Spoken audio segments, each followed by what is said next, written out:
sometimes the reason it doesn't sound right to certain people is because you're speaking a faith language that they're not familiar with right now. Faith does in fact come by hearing the word of God, which means you need to be listening for somebody. Because your ways are always going to seem right to you. That is why you have to be in submission to say, I'm going to do this God's way.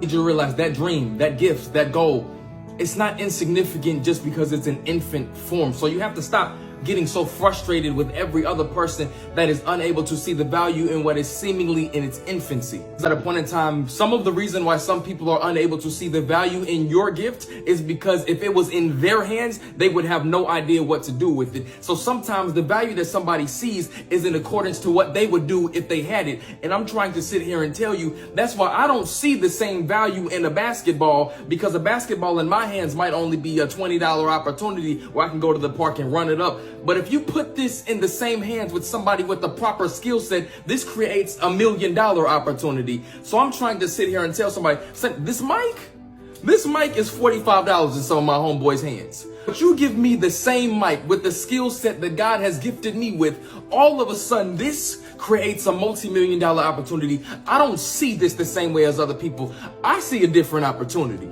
I see mama ain't got to worry about her 4 kids' college tuition because somebody then came and said, I'm going to bless you in this way. I see abundance that overflows to the extent that it flows back to oppressed and powerless communities with the intention of empowerment. I see something different with this same, and even these become instrumental because as I go after this dream and this goal, every practice session for some odd reason just turns into a sermon because for some odd reason, everything starts to work together with a certain sense of cohesion. At a point in time, it's not the tool itself.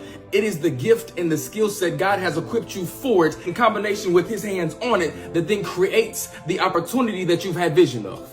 But you have to be willing to start if you're going to get to that form of a finish.